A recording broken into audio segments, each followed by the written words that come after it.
जैसे कि आप लोगों को पता ही है कि माननीय मंत्री महोदय असम प्रांत से है, माने हमसे बिल्कुल सामने वाले छोर पे, हम लोग भारत के पश्चिम छोर पे हैं। और ये गुजरात जामनगर की पत्रकार बंधुगण, हमारे इस उपस्थित स्थानीय लोकप्रिय सांसद पूनम जी और हमारे भारत सरकार की आयुष मंत्रालय की सचिव डॉक्टर राजेश कोटेचा जी और डायरेक्टर ठक्कर जी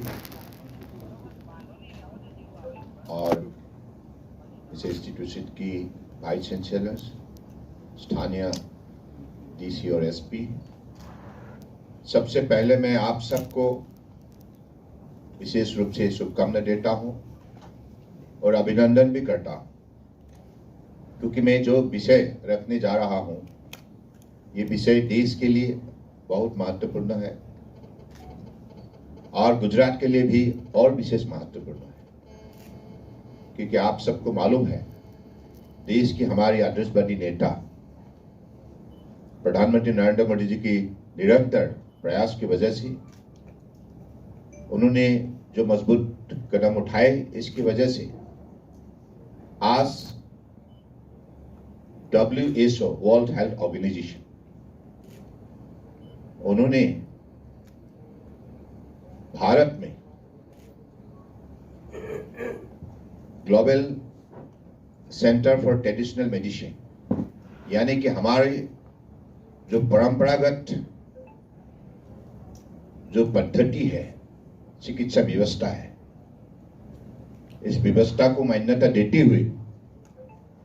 देश के अंदर WHO का पहला, विश्व का पहला केंद्र उन्होंने निर्माण करने का निर्णय किया है और वो केंद्र अब गुजरात की जामनगर में बनने जा रहा है। इसलिए मैं आप सबको अभिनंदन देता हूं और गुजरात की सारी जनताओं को विशेष रूप से अभिनंदन देना चाहता हूं। बहुत बड़ा सफलता है। This is one of the tallest achievement of the country under the dynamic leadership of honourable prime minister Narendra Modi ji. और आप सबको मालूम गेब्रेयेसस वो भी रहेंगे, साथ में दुनिया के अलग अलग संस्थाओं की हमारी वैज्ञानिक, साइंटिस्ट, टेक्नोक्रेट्स और इंडस्ट्रीज भी रहेंगे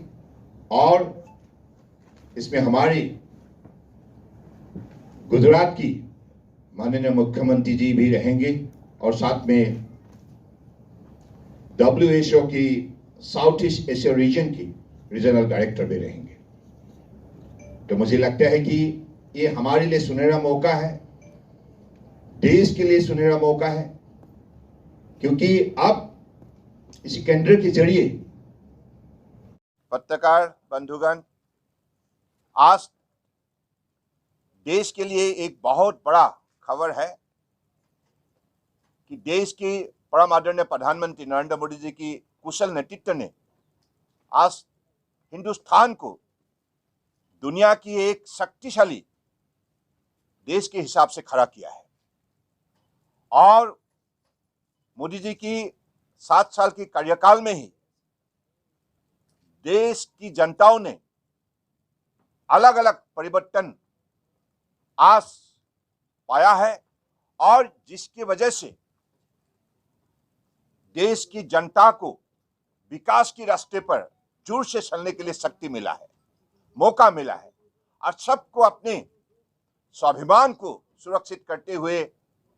अपने जीवन को समृद्धशाली बनाने का मौका मिला है। तो मोदी जी ने भक्ति भावनाओं से, निष्ठा से देशवासियों के लिए सेवा बढ़ाया है और जिसके वजह से आज देश की जनता मोदी जी के नेतृत्व में अपने भारत को एक आत्मनिर्भर भारत बनाने के लिए लगे हुए हैं। तो इतना तक लोगों ने संकल्प लिया है कि अगले दिनों में मोदी जी के नेतृत्व में हमारे देश का हर प्रदेश हो या यूनियन टेरिटरीज में बचा हुआ हर व्यक्ति एक साथ मिलकर उनकी दिए हुए मंत्र सबका साथ, सबका विकास, सबका विश्वास, सबका प्रयास, इसी मंत्र के द्वारा मेहनत करने के लिए प्रतिबद्ध है। तो आज हमें देश के अंदर वर्ल्ड हेल्थ ऑर्गेनाइजेशन ने हमारे ट्रेडिशनल सिस्टम ऑफ मेडिसिन को मान्यता देते हुए आज देश के अंदर पहला WHO का पहला ग्लोबल सेंटर हिंदुस्तान में निर्माण करने के लिए उन्होंने निर्णय की है और ये केंद्र देश की गुजरात की जामनगर में बनाया जाएगा। तो ये हमारे सबके लिए बहुत बड़ी खबर है क्योंकि ये परंपरागत चिकित्सा पद्धतियों से जुड़े हुए हमारे हर ग्रामीण क्षेत्र में बचे हुए આપણે સૌ જાણીએ છીએ મુજબ ભારત દેશ આ વિશ્વને ઘણું બધું આપી શકે એમ છે, પણ આજ સુધી આપણી જે પરંપરાગત શક્તિઓ છે એને યોગ્ય મંચો પ્રાપ્ત નહોતા થયા। આપણા માનનીય પ્રધાનમંત્રી શ્રી અને ગુજરાતના પનોતા પુત્ર શ્રી નરેન્દ્રભાઈના પ્રયાસોથી આજે વિશ્વ ફલક ઉપર ભારતની એક અલગ ઓળખ બની છે। આપણે સૌ જાણીએ છીએ આપણા યોગા હોય કે આપણી પ્રાચીન चिकित्सा पद्धति एटले के आयुर्वेद होय एने एक अलग ओळख समग्र विश्व में प्राप्त थई छे। एमां एक वधु छोगू अने आखा विश्व में विश्व फलक पर आपणी आ प्राचीन जे पद्धति छे चिकित्सा पद्धति एने लई जवा माटे जे युनाइटेड नेशन नी हेल्थ एजेंसी छे एने WHO साथे एक करार करी अने WHO अहींया एक global centre for traditional medicine ની સ્થાપના કરે એ પ્રકારની આખી વ્યવસ્થા કરવામાં આવી છે। આપણે સૌ જાણીએ છીએ મુજબ એક સર્વે એવું કહે છે કે સમગ્ર વિશ્વમાં 80% ના લોકો કદાચ પરંપરાગત चिकित्सा પદ્ધતિ ઉપર આધારિત છે, તેઓ चिकित्सा પદ્ધતિ સાથે જોડાયેલા છે, પણ એ બધી જ चिकित्सा પદ્ધતિઓ જે છે એ જોડાઈ અને આપણી આયુર્વેદા જે સૌથી પ્રાચીન પદ્ધતિ છે એની સાથે જોડાઈ અને એક ए प्रकारनी दवाओ चिकित्सा ना ए प्रकारना बधा ज उपचारों बहार आवे जेना माध्यमथी समग्र विश्वना लोकोने आ प्राचीन बधाने जरूरी नथी होतुं के बहु एडवांस मेडिसिन्सनी जरूरियात नथी होती, त्यारे ए प्राचीन आपणी आ पद्धति जे मात्र क्योर नथी करती पण एक होलिस्टिक प्रिवेंटिव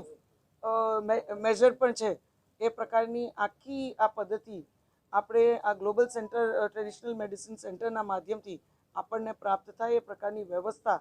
ખૂબ મોટા નિવેશના માધ્યમથી અને સમગ્ર વિશ્વ ફલક ઉપર આપણી આ ટ્રેડિશનલ મેડિસિન સેન્ટરની આવતા દિવસોમાં નામના હશે। આ ટ્રેડિશનલ જે